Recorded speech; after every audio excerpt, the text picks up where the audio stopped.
You get home from a long day.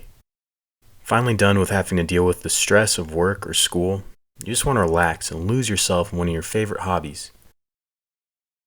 So you turn on your game of choice and get immersed.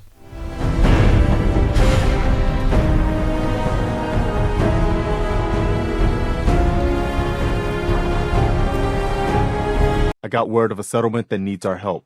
I'll mark it on your map. And then something reminds you this is a video game, and the immersion is ripped away. Video games demand a lot of time, and when a game isn't able to immerse you in its own unique atmosphere, when it can't enthrall the player into its world, I find a lot of the time, it starts to not feel worth it. Instead of feeling like a cowboy desperately trying to escape civilization and the loss of freedom that comes with it, it feels like you're just grinding endless copy-paste fetch quests so that you can unlock something for your digital character that has better stats. It feels so video gamey and monotonous. I really enjoyed playing Ghost of Tsushima, but looking at the game mechanics, it doesn't really do anything that special or groundbreaking to differentiate itself from the countless other open world games out there. But it does shine when you consider how immersive it is.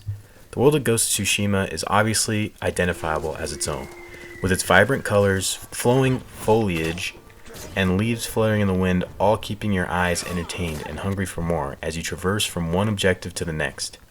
Instead of a compass with a path to follow, or some waypoint showing in the middle of the screen, you're guided by the environment. The wind will show you the way to your next main objective as you follow the direction of the petals flowing in the wind.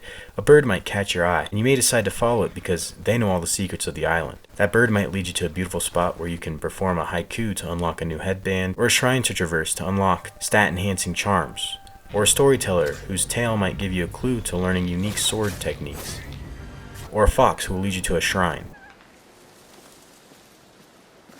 You learn new abilities by fighting against swordsmen who use them. You increase your max health by reflecting while you rest at a hot spring. The story centers around you deserting your honor to protect people.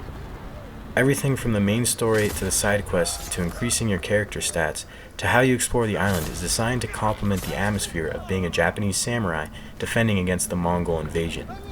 It makes everything so much more interesting to do because you're immersed. Compare that to a game like Horizon Zero Dawn.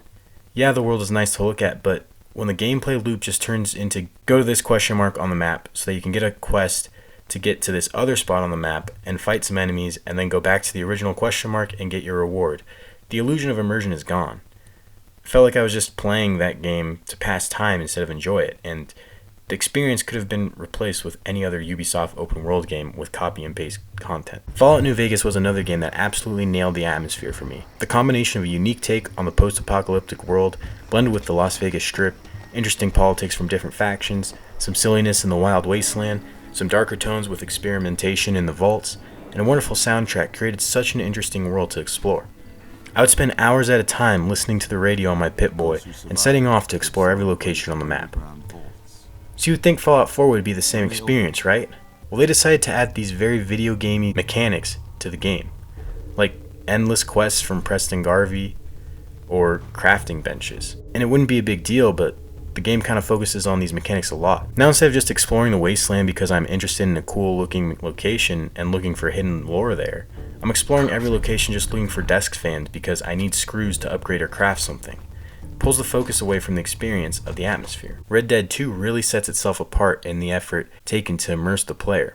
An outstanding story, one of the best protagonists in gaming, a beautiful game world with life everywhere, characters that feel real, a great soundtrack, being able to talk to any NPC, a variety of activities to do, random encounters with NPCs on the trails, Arthur's weight changes based on how much you eat, real-time hair growth, even horse balls get hot and sag more. If you only look at the gameplay mechanics of the game, it would be nothing special, but the atmosphere of the game world was so captivating. It set the game apart as one of the best experiences of the generation. It had a fast travel mechanic, but I never ended up using it because I genuinely enjoyed exploring the game and experiencing its atmosphere that much. When a game puts the effort in to keep the atmosphere interesting and immersive for the player, it can really make the experience unlike any other, and it's likely to make that game a classic. Gentlemen, this is a robbery. Sons of Dutch. Makes us brothers. Sometimes, brothers make mistakes. You'll never change. I know that.